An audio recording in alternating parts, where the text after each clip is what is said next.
सुमती आणि सुरेश देशपांडे यांची एकुलती एक कन्या अनामिका देशपांडे ही एक डिटेक्टिव्ह असते.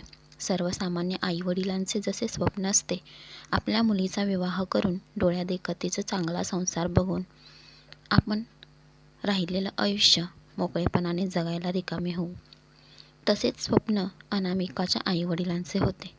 पण अनामिका लग्नाला नकार देत असते. नेहमीप्रमाणे ऑफिसला गेलेली असताना तिच्याजवळ एक केस येते. त्याचा ती अभ्यास करत असते. रोज रात्री घरी येऊन ती आपल्या हाती आलेल्या केसेसबद्दल आईवडिलांशी चर्चा करायची तिची सवय होती. जेव्हा ती आईबाबांशी बोलत असताना आई नाराज असल्याचे पाहून अनामिका आपल्या फोनमधला एक फोटो काढून तो आईवडिलांना दाखवत बोलते की मला या मुलाबरोबर लग्न करायचे आहे. तुम्ही उद्या माझे स्थळ घेऊन त्यांच्या घरी जा. नाव आणि पत्ता देते. तिचे हे बोलणे ऐकून आई तर खुश होतेच, पण बाबा मात्र विचारात बुडून जातात. कालपर्यंत लग्नाला कट्टर विरोध करणारी आज अचानक लग्नाला तयार कशी झाली? आणि हा मुलगा कोण आहे? प्रेम प्रकरण म्हणावं तर तेही नाही. तरीसुद्धा दुसऱ्या दिवशी ते त्या पत्त्यावर जातात. दारावर विक्रम साठे नाव लिहिलेले असते. त्यांच्या मुलाचे नाव राघव.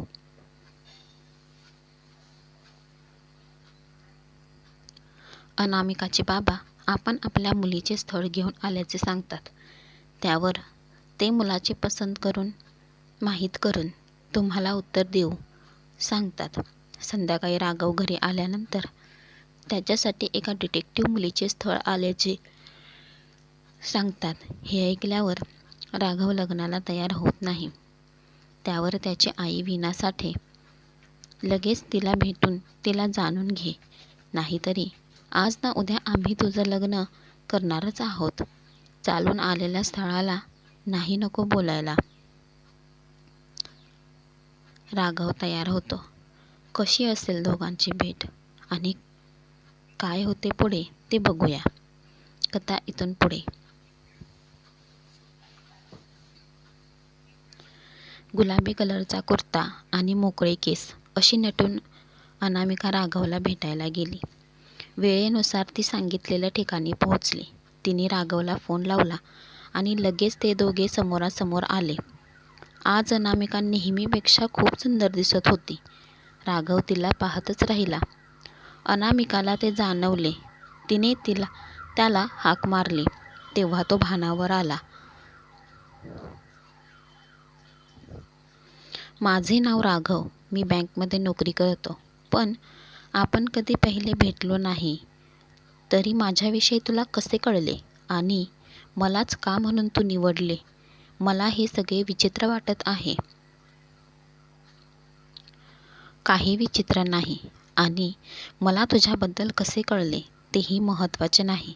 राघव, तू एक चांगला मुलगा आहेस, समजूतदार आहेस, म्हणून मीच तुला होकार दिला आहे आणि मला विश्वास आहे की मी जसा विचार केला आहे तसाच तू आहेस.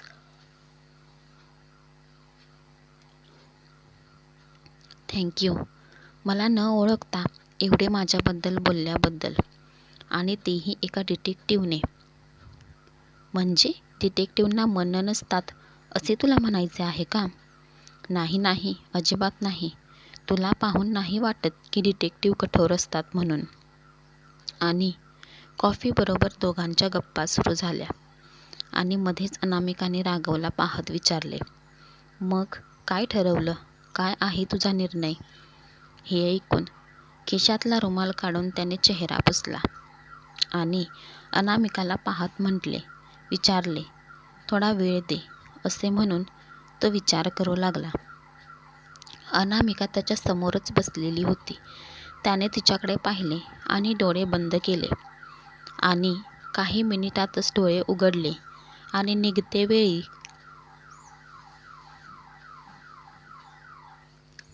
राघवने होकार कळवला आणि हसत हसत दोघांनी निरोप घेतला. दोघांच्या घरी जेव्हा ही बातमी पोहोचली तेव्हा तर दोन्ही घरचे खुश झाले. दोन्ही घरची मंडळी राघवच्या घरी भेटली आणि पुढची बोलणी सुरू झाली. अनामिकाची आई तर खूपच खुश होती आणि अनामिका आणि राघवचे भेटणेसुद्धा वाढत होते. अशाच एका सकाळी विराज ऑफिसमध्ये फोनवर बोलण्यात व्यस्त होता आणि विराजला हाक मारल्याचा आवाज आला. विराजने पाठीमागे वळून पाहिले तर सविता, तू? हो, मी माझ्या केसचे काय झाले विचारायला आले होते. मी आता ऐकलं की मॅडमचे लग्न ठरलं आहे. मग माझी केसचे काय? मी खूप आशेने तुमच्याकडे न्याय मिळवण्यासाठी आले होते, पण 15 दिवस उलटले तरी तुमची काहीच खबर नाही. विराजने समजावत सांगितले. हे बघा,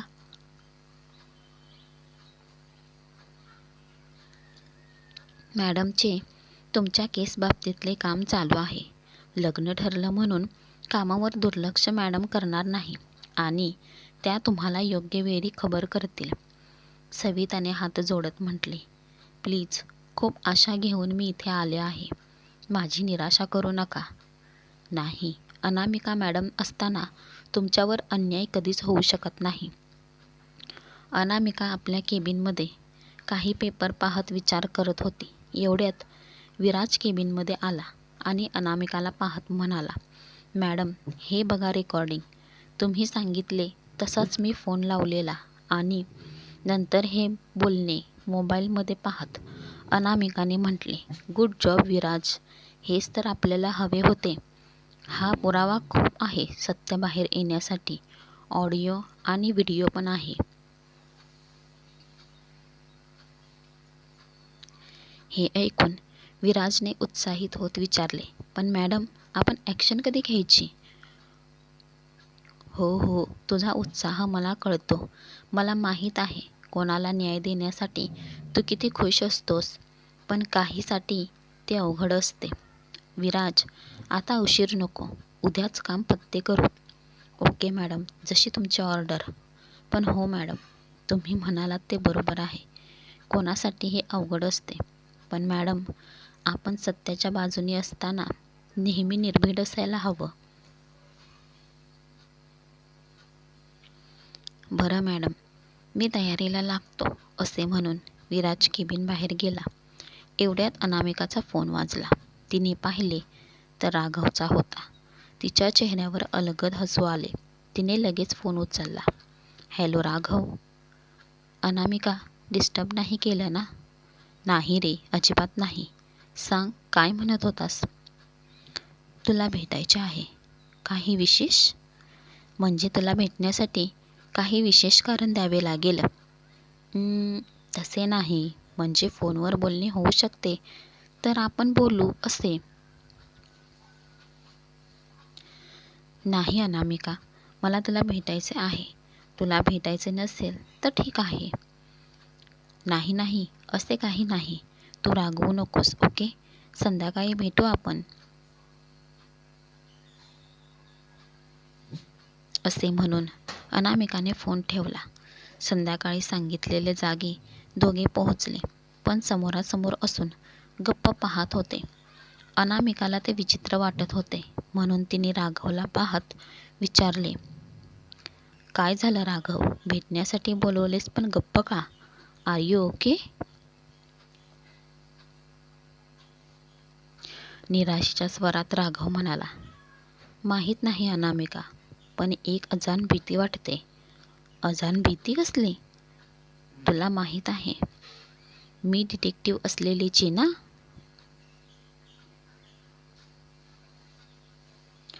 सॉरी, पण हे बघ राघव, मी जे करत आहे ते काम कोणाला तरी न्याय मिळवून देत आहे आणि मी नेहमी सत्याच्या बाजूनेच उभी आहे. त्यामुळे तुला घाबरण्याची गरज नाही आणि माझ्या जीवाला धोका होऊ शकतो.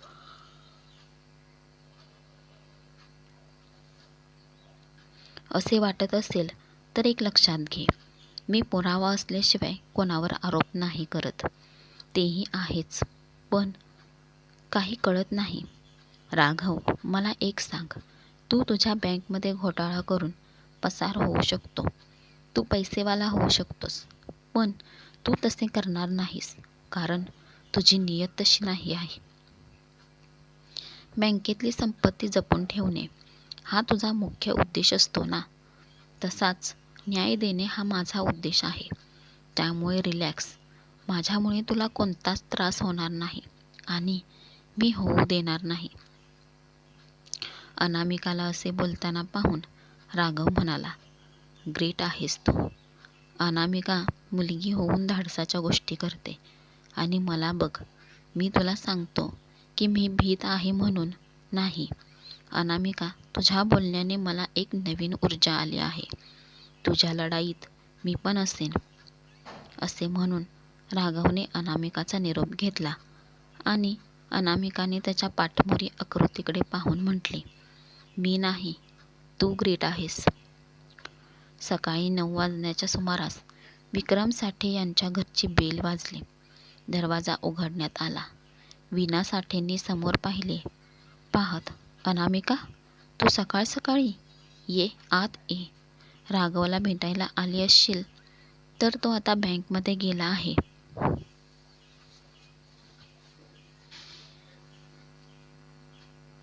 नाही नाही, मी त्याला नाही, तुम्हाला भेटायला आले आहे.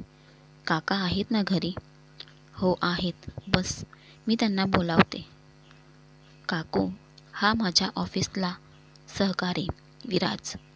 नमस्ते काकू, बसा, हा येते. म्हणून वीणा साठे आत गेल्या आणि सोबत विक्रम साठेंना घेऊन आल्या.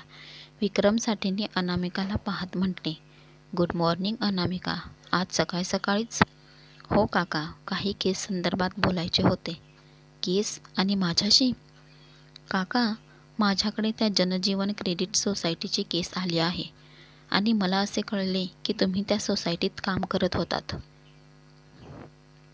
हे ऐकून थोडा गंभीर चेहरा करत विक्रम म्हणाले, हो, मी त्या सोसायटीत काम करत होतो. ती सोसायटी, तिची केस केव्हाच बंद झाली. दुर्दैवाने घोटाळा केलेल्यानेच आत्महत्या केली आणि सोसायटी ही डबघाईमुळे बंद पडली.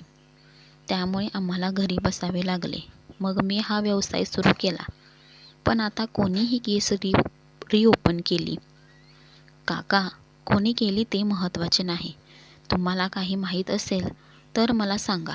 आणि ज्याने केली आहे त्या व्यक्तीचे असे म्हणणे आहे की त्या माणसाला यात फसवले गेले. काय? अनामिका, 15 वर्ष होऊन गेली त्या गोष्टीला. सगळे पुरावे त्या माणसाच्या विरुद्धच होते.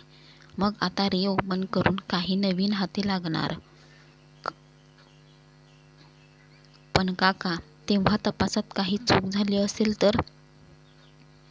विक्रम हसत हसत म्हणाले, अनामिका, 2 दिवसावर साखरपुडा आहे, त्यात जरा लक्ष दे. आणि मला असं वाटतं की ही केस घेऊन तू स्वतःला उगीच त्रास करत आहेस. नाही काका, मला पण असे वाटते की तो माणूस निर्दोष होता. अनामिका, वाटून काही होत नाही, पुरावे लागतात. आणि मला असे वाटते की साखरपुड्याचे 2 दिवस जाऊ दे, मग ह्या केसवर विचार कर.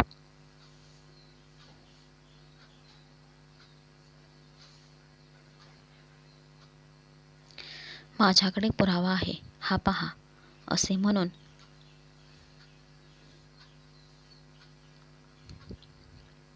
विक्रम साठेंना अनामिकाने मोबाईल दाखवला. अनामिकाने मोबाईलमधला व्हिडिओ चालू केला आणि सर्वांना दिसेल असा पकडला आणि संभाषण कानी पडले. हॅलो साप्ते, बोल, काय म्हणतोस? काय रिपोर्टर माहिती मिळवत आहे? कशाला? ती केस तर कधीच बंद झाली. मग आता कशाला चौकशी? पण तू काही सांगितले नाही ना? माझ्यापर्यंत तरी अजून कोणी आलं नाही. पण आपल्याला बोलताना जरा जपून बोलायला हवे. आपण जर काही चुकलो तर आपण फसू शकतो. एवढी वर्ष स्वतःला वाचवले, पण एवढ्या वर्षांनी कोणाला लेख लिहावासा वाटला? मला तर वाटलं होतं तो मेला म्हणजे सगळं बंद होईल. आणि तसे झालेही. केसही बंद झाली. तेव्हा कुठे जीवात जीव आला. पण आता हे ऐकून भीती वाटायला लागली.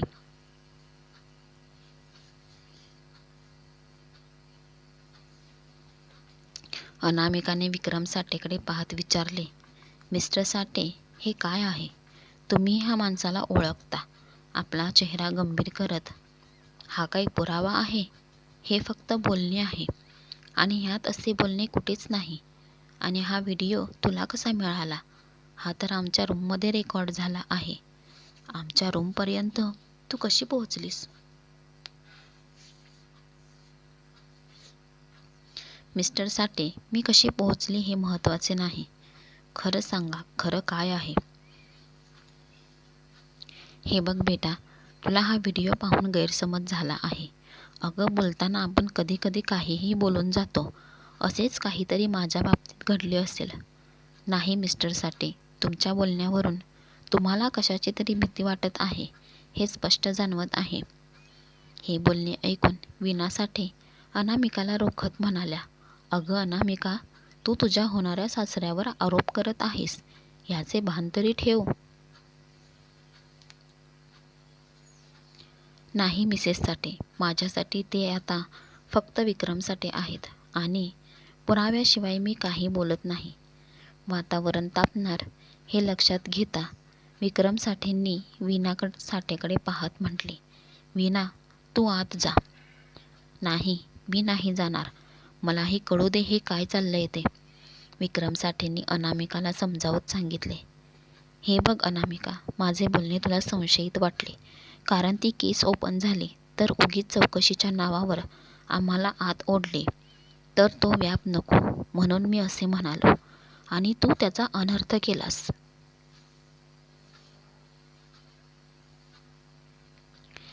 ह्यावर अनामिका हसत हसत म्हणाली, विक्रम साठे साप्ते आमच्या ताब्यात आहे आणि त्यांनी सगळे खरे सांगितले आहे की कसा तुम्ही दोघांनी मिळून घोटाळा केला आणि निष्पाप सदानंद देशमुखावर आरोप टाकलात.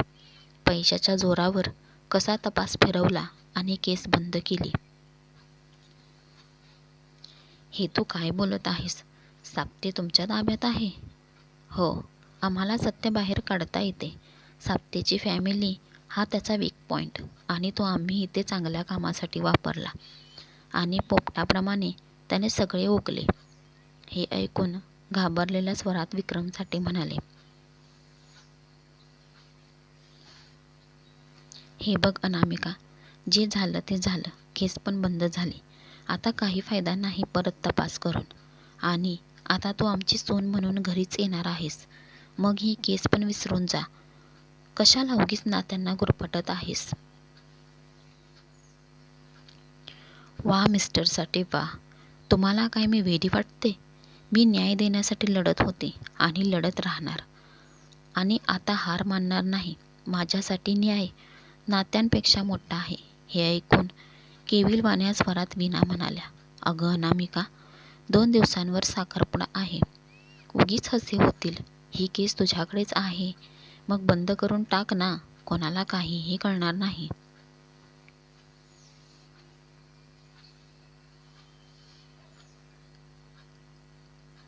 मिसेस साठे, कोणाचा साखरपुडा?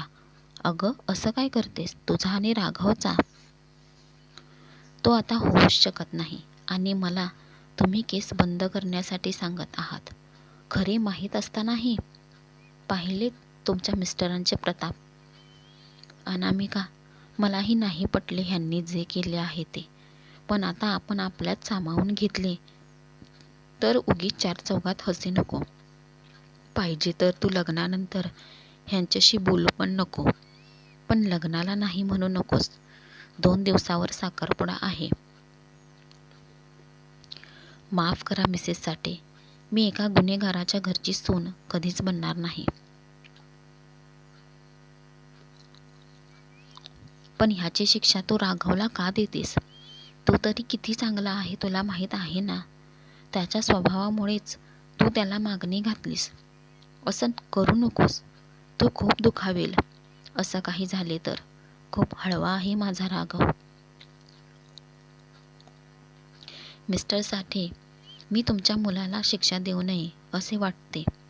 मग विक्रम साठेंनाच विचारा. त्यांच्या अशा वागण्याने फक्त सदानंद देशमुख यांनी आपला जीव गमावलाच नाही तर ह्या सगळ्या प्रकारामुळे त्याचे संपूर्ण कुटुंब उद्ध्वस्त झाले. त्याच्या मुलीचे ठरलेले लग्न मोडले. 2 दिवसावर लग्न होते पण सासरच्यांनी घोटाळेबाजच्या मुलीला आम्ही सून करू शकत नाही असे सांगून लग्न मोडले. त्यानंतर तिला स्थळे आली नाही. कशी येतील?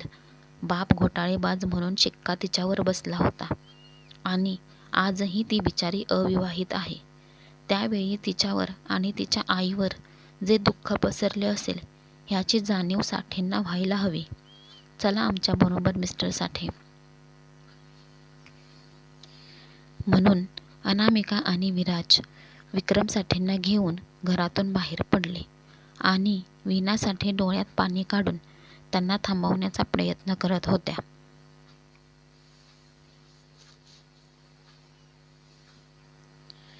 अनामिका मिस्टर साठेंना घेऊन गेल्यापासून वीणा साठे सोफ्यावर रडत बसल्या होत्या. एवढ्यात दरवाजाची बेल वाजली. मिस्टर साठे परत आले का म्हणून त्यांनी पळत जाऊन दरवाजा उघडला तर समोर राघवला पाहून त्या रडू लागल्या. राघव, बाबांना अनामिकाने पकडून नेले. आता काय होईल? तुझे बाबा असे काय करतील ह्यावर विश्वास नाही रे. बसत, तू सांग अनामिकाला. आई, आधी शांत हो. बस बघू. हे बघ, मला सर्व कळाले म्हणून मी घरी आलो आहे. मला माहीत होतं की हे कळताच तुझी अवस्था काय होईल. मग सांगणारी तिला सोड म्हणून चुकले आमचे. आम्ही तिचे स्थळ स्वीकारले. आता लग्नालाही ती नकार देत आहे.